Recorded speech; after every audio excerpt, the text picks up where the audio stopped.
Children in Gaza.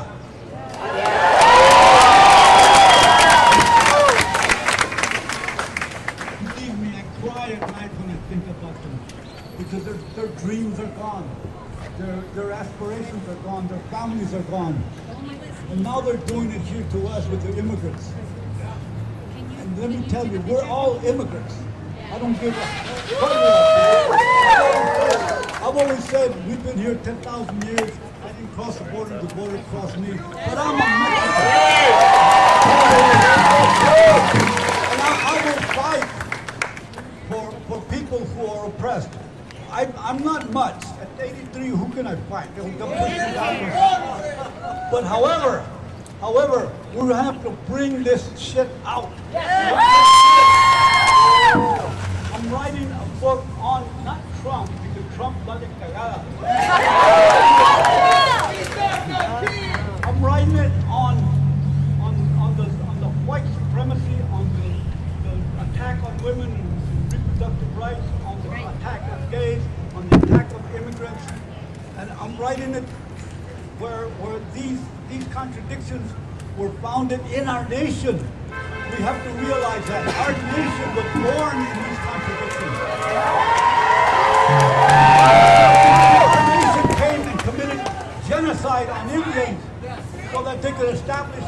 Constitution. So we can't forget that, and this thing about banning books and DEI and all this, don't let it get to you. Keep on going, keep on fighting, keep on writing, keep on reading, keep on getting out here. I'm just so proud. I'm just so proud to see all of you out here. Thank you.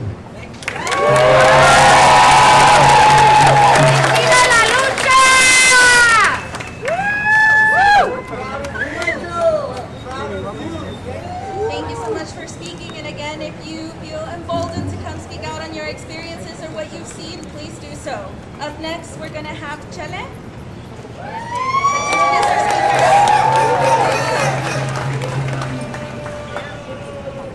speakers. From Palestine to Mexico, all the walls have got to go! That was weak, that was weak. From Palestine to Mexico, all the walls have got to go! Palestine to Mexico, all the walls have got to go! Thank you, that was much better. Alright. Today, I'm here to speak about someone who I am disgusted with, someone who I'm ashamed to call a Salvadorian. And that's the dictator Bukele and his Seacop prison.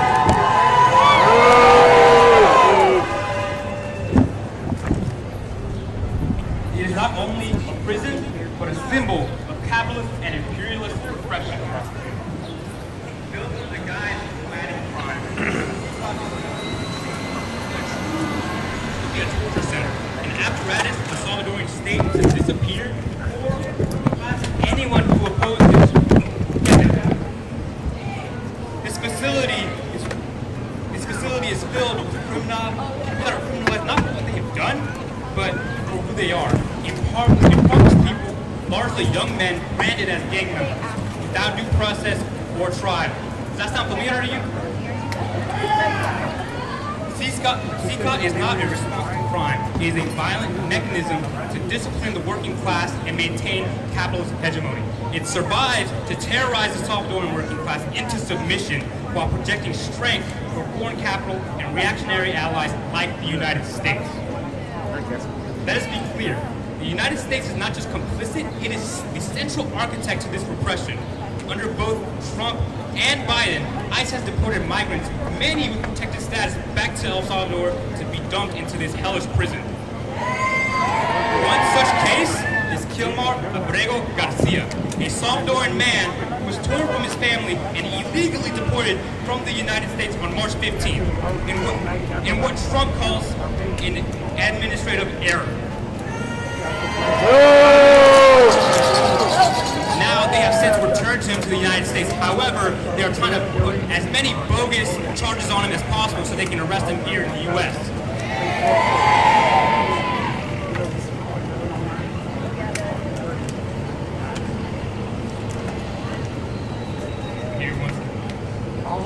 This is imperialism in action, treating migrants as expendable bodies, disposable labor, and tools of terror against the working class. What we see is a coordinated strategy between U.S. imperialism and the Bukele regime to outsource the dirty work of repression and to criminalize the poor. The U.S. funds armed to support regimes like Bukele because they serve Wall Street, not the Salvadorian people. And what's more disgusting is Bukele is of Palestinian descent. Both of his parents are from Palestine. They are both from Bethlehem, Palestine, the place where Jesus Christ was born. And what does he do? He sides with Israel every step of the way. So not only has he betrayed the Salvadorian people, but he's also betrayed his Palestinian roots. Are we okay with that? So why would we trust a man who doesn't even care about his own people back in Palestine? To think that he's going to care about Salvadorian people? Absolutely not. He is selling out this country. He is selling out his people to this administration and any administration that was willing to offer him as much money as possible. He's not helping the Salvadorian people. He's lining his pockets right now as we speak. As he deports Salvadorians, as he deports people who aren't even from El Salvador, and to keep them there in prison for as long as possible with many humanitarian rights against them. Are we going to keep standing for that? No! And that is why we say from Palestine to Mexico, Mexico, all the walls have got to go. That is why we must stand in solidarity with all immigrants, with all people that are being injustice right now. To Mexico, all the walls have got to go. From Palestine to Mexico, all the walls have got to go. Viva, viva Palestina! Viva, viva Palestina! Well, guys, thank you.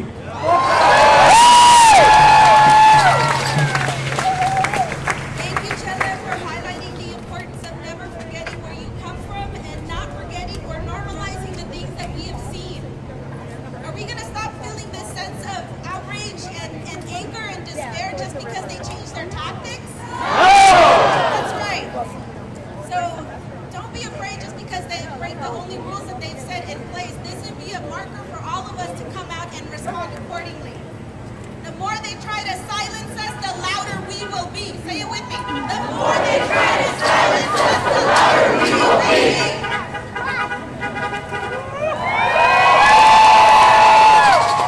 Next, we have Jesse, a community member, coming to speak.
Hi, how are you? Good, how are you? Tell me about why you came out here today.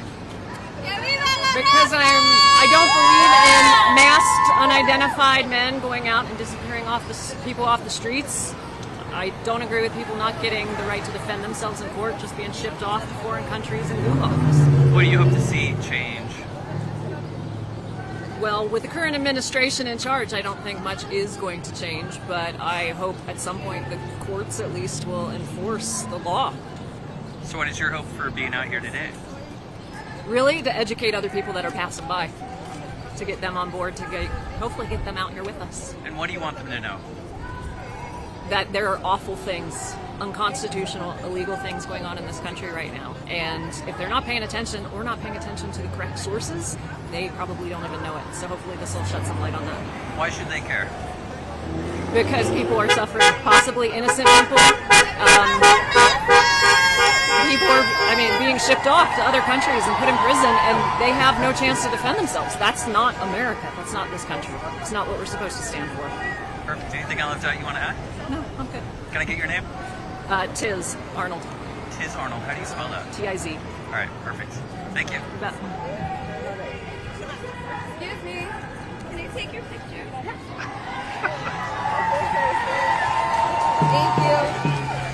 Hi, how are you? Hey, I'm good. Tell me about why you're out here today. I'm out here to teach my daughter her freedom of speech and to stand up for our ancestors and our family that is currently trying to be here and work hard and do great things and make America great. Tell me about why that's important for you. My upbringing, my family, my family's from Mexico. They came here, they built a life here, and I know Mexico, I know San Antonio, I know America, and it's important for me to be out here so generations behind me can have that chance. What do you hope comes of this today? I hope the wrongful deportation stop. Anybody who's trying to make a living here, who isn't a criminal, who isn't trying to cause any harm, but build a better life for themselves and their generation, I hope that they can do that. And if me being here is a little step in that direction, that's what I'm looking forward to. For the people at home that aren't here, what do you want them to know? I want them to know that I honestly was debating on coming because I didn't think that anybody was going to show today. I didn't think anybody was going to stand up for the Hispanic community. However, get up, get out, show up, because the more that show, the more it shows those who are against us that we can always have the oppression, and the oppression can always be on our side. Anything you want to add or lift up? Viva la raza. Let me get your name. Kelsey Kelsey, what's your last name? Alonso. How do you spell those? Kelsyalonso. All right, thank you. You're welcome.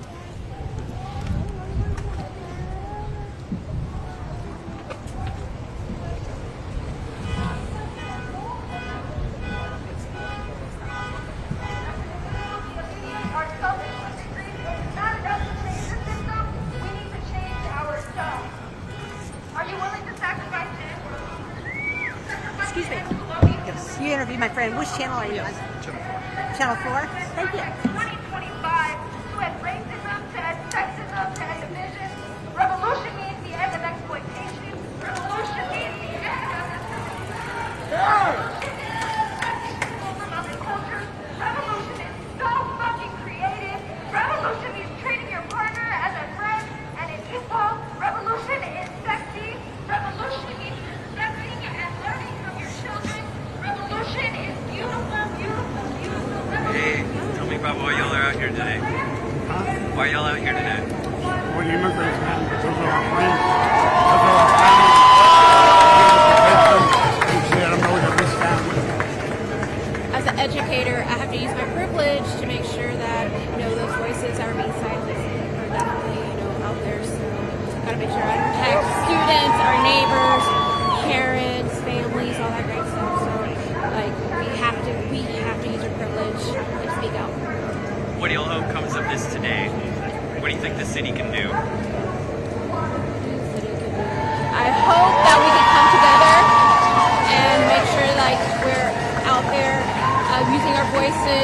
sure that we're educating people about their rights and making sure that, you know, stuff like that doesn't happen. We don't need another LA situation here in San Antonio. Perfect. Can I get y'all's names?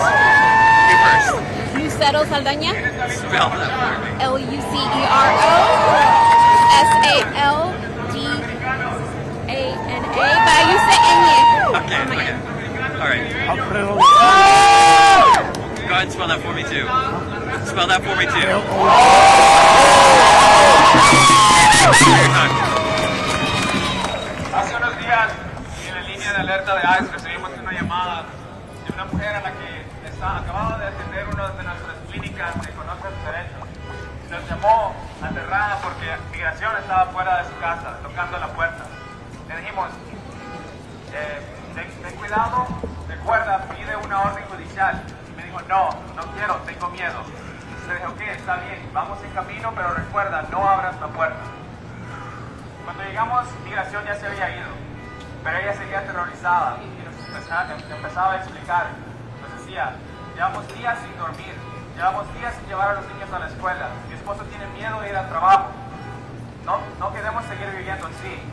Me dijo, estoy pensando autodeportarme. Oh no, I'm actually. Me dijo, porque esto no es vida. Sorry, all the organizers. Y me lo dijo no enojada, sino cansada, rota. Y entendemos ese sentimiento, porque cuántos de nosotros no hemos pensado algo así. Valdrá la pena seguir luchando.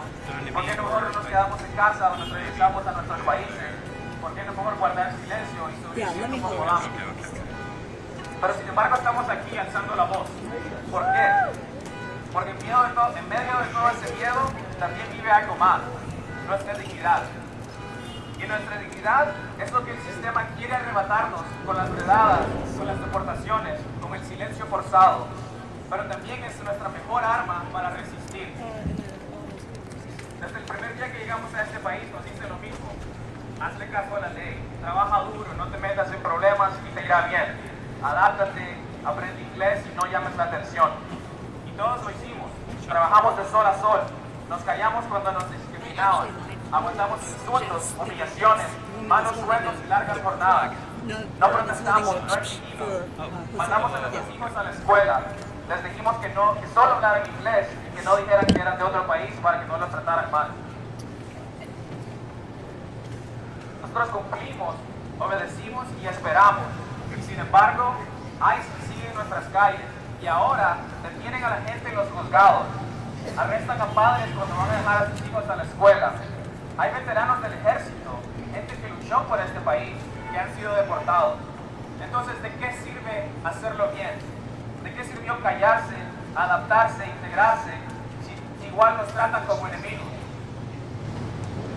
Es que esa es la mentira más grande. Si te portas bien, proteger. Es que este sistema no está diseñado para protegerte. Este sistema está diseñado para explotarte mientras te dice que te lo mereces. Entonces, si no se trata de portarse bien, ¿de qué se trata? Se trata de control. Se trata de adiestrarnos, de domesticarnos, de asegurarse que nunca alcemos la voz. Se trata de quitarnos actividad política. Porque cuando un inmigrante tiene miedo, no protesta. Cuando un inmigrante se calla y acepta cualquier trabajo, cualquier salario, cualquier abuso, así el sistema gana y los ricos ganan.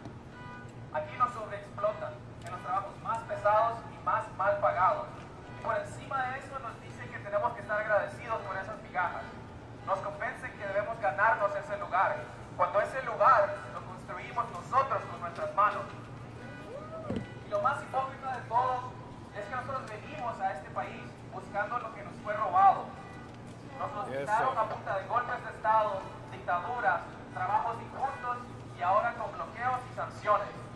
Nos desplazaron de nuestras tierras con sus guerras, su miseria impuesta y su economía dependiente.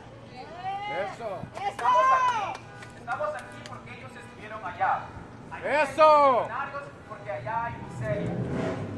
Cuando nuestras vidas, nuestras economías y nuestras democracias fueron destruidas por el mismo sistema que hoy nos quiere deportar. Solo veamos la historia, no la historia que nos enseñan aquí, sino la historia verdadera. Estados Unidos tiene historia de intervención y dictaduras en toda Latinoamérica. Voy a mencionar México, Guatemala, Chile, Nicaragua, El Salvador.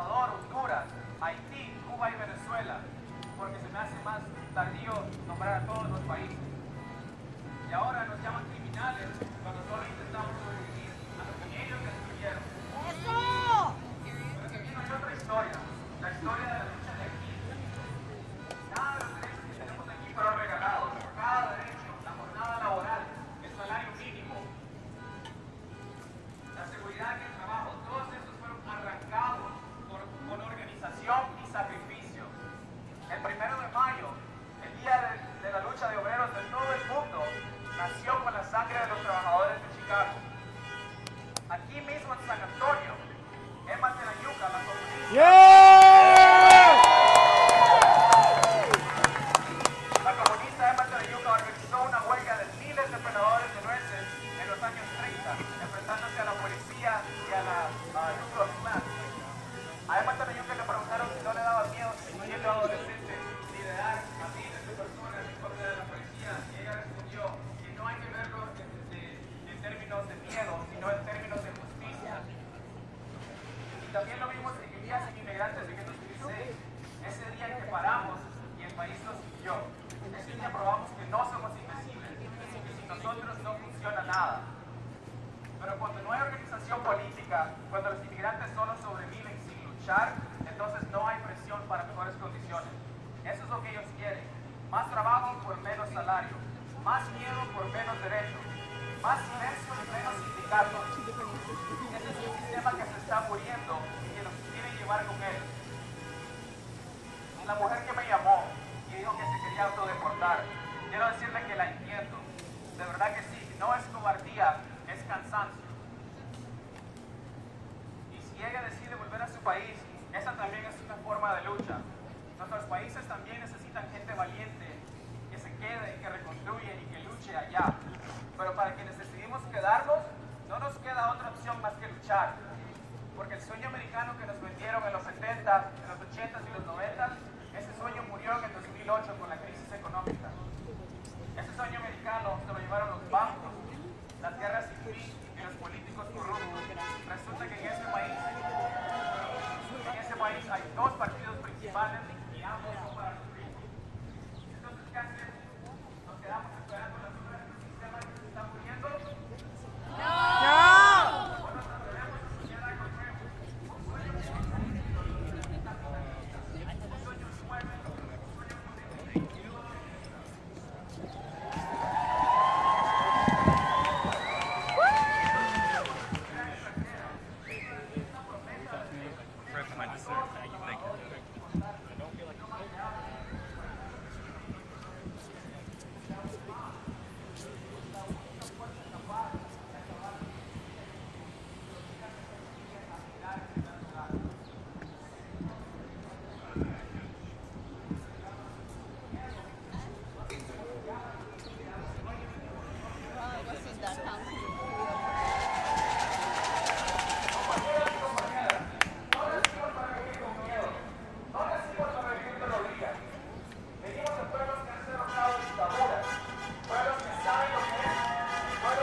Esa historia de lucha sigue con nosotros. Esa historia de Zapata, Sandino, Martí y Bolívar, hasta los que estamos aquí el día de hoy.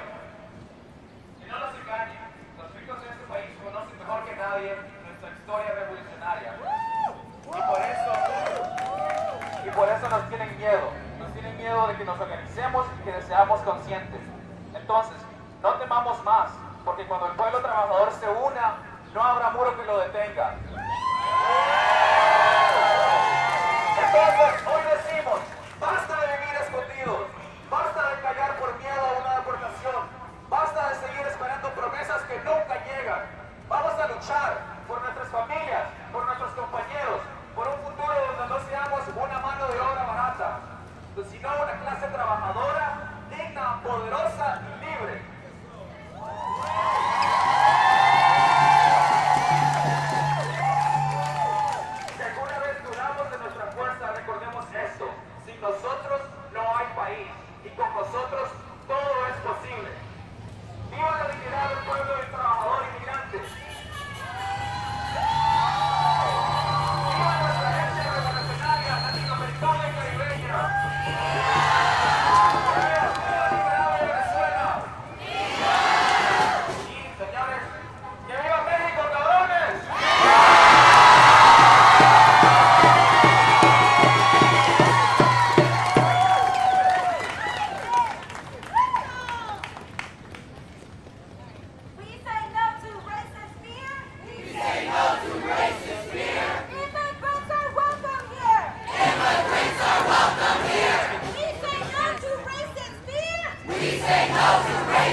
Good, doing good. Sorry for having you.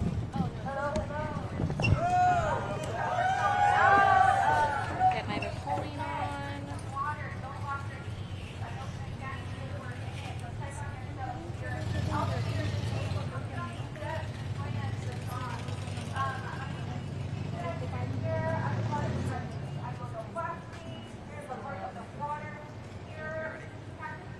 Just gonna get hold of spell, hopefully.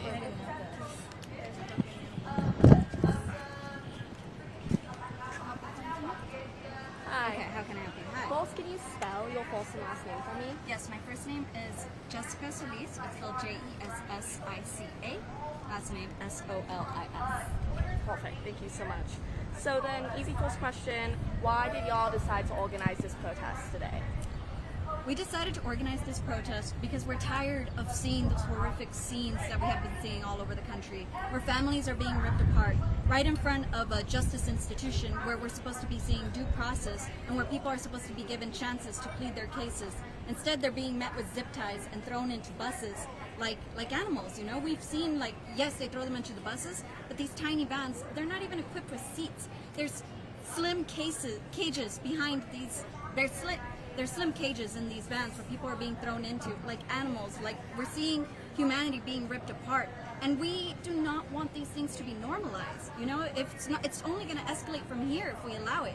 If we just sit at home and watch and shake our heads, these things are only going to keep escalating. So it was important for us to come out, not just for what's happening in the courthouses, which is where they're on their best behavior, in front of all the cameras, in front of all the activists. We also need to stand up for what's happening on the streets, where families are being kidnapped in broad daylight, where families don't know what happens to their loved ones. They don't come home one day after working all day out in some work site. They're gone for weeks at a time. They don't hear from them. They only find out what happened to them maybe if they see them in a news segment on the El Salvador prisons, and they're like, there's my loved one who I haven't seen in weeks. They've been kidnapped, they've been taken, and they've been treated like criminals when they did nothing but work hard to try to support their families.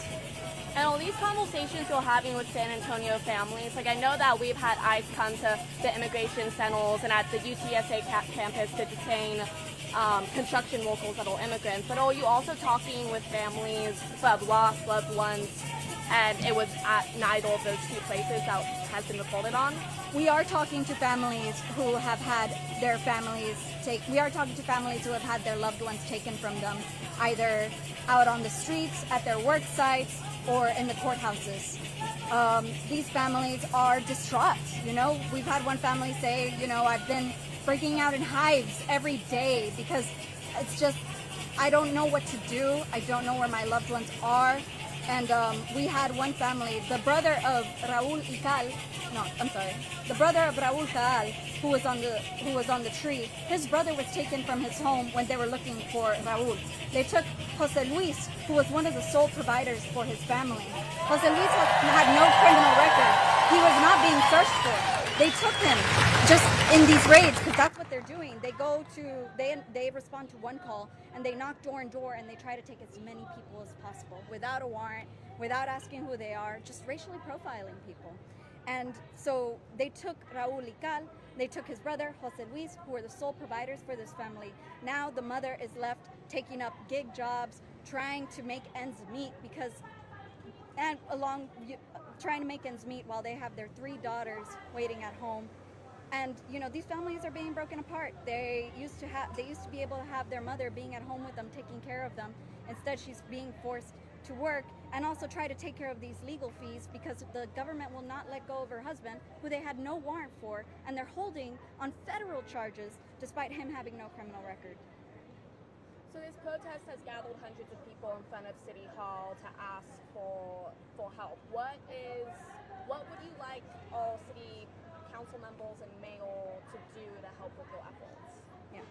we need leadership to speak out. And more than speak out, we need them to put together some policies and plans of how they are not going to be cooperating with ICE. They're being told they have to. But just like this culture of fear that we have to fight within our immigrant communities, so too do the leaders of this city have a responsibility to fight the culture of fear, because the community is speaking out. The community does not want this. We do not want to be living under a culture of fear. And we need them to do something to stand up against all of this, because again, we cannot let these scenes be normalized. We cannot live in this world where people can be taken in broad daylight and kidnapped and all the time they're being exploited and treated like criminals, when all immigrants have done is come to this country, sacrifice everything in their country to come here. Oh yeah. It's not live, right? It's live. Sweet. And then, are you worried at all about any backlash or crackdowns on these protests? We've seen in LA officers being dispatched to kind of quell the crowds. Are you worried about that at all here? Well, we got to stand up and fight. When it comes to individuals trying to make a difference, it's a lot harder to crack down on. What we are seeing in LA has a history of standing up for themselves in a way where, they come out and they hit the streets. And President is threatening California specifically with bringing out the army. But if all the other cities come together, if all the other people in their cities come together and come and speak out peacefully in an organized fashion, we still can create that pushback, because they're targeting California because they have this history of fighting. But they can't do that in every single state, in every single city. So we all need to be out. And the more we are together, the safer we are. The more of us, the safer we are, the more they'll be willing to fight back. Have you had any conversations with SAPD, Vail County Sheriff's Office, or have they kind of just been leaving y'all to protest as you are? They've been letting us protest as we are. A lot of the leaders in our community still understand that immigrants are who this community is. A lot of them come from immigrant families. A lot of them may wish to support us in some ways. So no, we have not seen any crackdowns. We've seen police willing to let us exercise our right, because it's our constitutional right to be out protesting. So what we're doing here is legal. We're not being violent. We're not doing anything but speaking out and encouraging communities to organize within their communities and also exercise their right and fight for their community and also fight for their rights, which are also being under attack. Okay, great. I just have two kind of procedural questions for you now. Do you have any? Is there anything that we left out that you want to make sure is said? Of course. It's important for the community to come out and organize. It's important for us to not just sit at home and watch on our screens and be outraged there. It's not just protests. It doesn't just look like protests. It looks like going out, talking to your neighbors, getting to know them, breaking bread with your neighbors, finding out what's going on with them, keeping in community with all your neighbors, making those group chats, keeping an eye out for each other in our communities. Hey, ICE is coming down here. What are we going to do? Let's call the hotline. Let's all come out, those of us that are citizens, and start recording and ask them for their warrants, ask them what they're doing here. Why are they terrorizing our communities? Because that's what these ICE tactics looks like. It looks like terror. It looks like booted, masked up people in armor and guns coming into our everyday neighborhoods with our families, with our children, and breaking down doors and swarming our loved ones. We can't stand for that. We can't let that happen in our neighborhoods. We can't let that happen in our communities. You don't have to just sit at home. Come out, record, let them know how unhappy we are. And together we can deter them. They only have so much capacity. We, as a community, are larger and stronger when we come out together. I just want to make sure I got your title. Yes. My name is Jessica Solis, and I'm an organizer with the Party for Socialism and Liberation. Thank you. I'm so sorry. I apologize for any faces. This is so heavy, and I'm dying. Have a good one.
not do that. Let's be disciplined.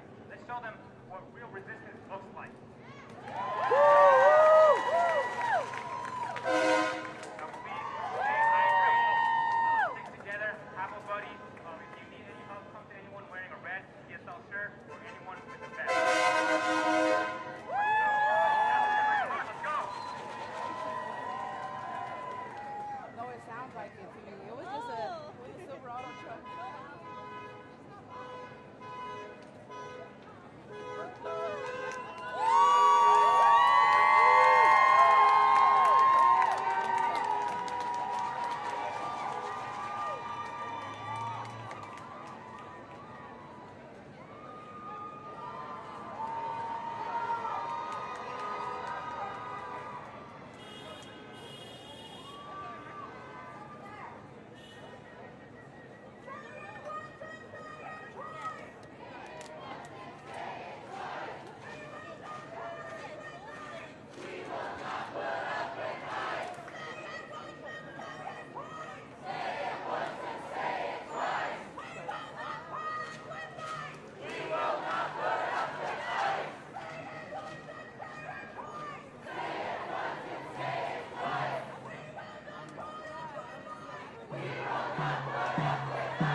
Billetes de 100 en el maletín.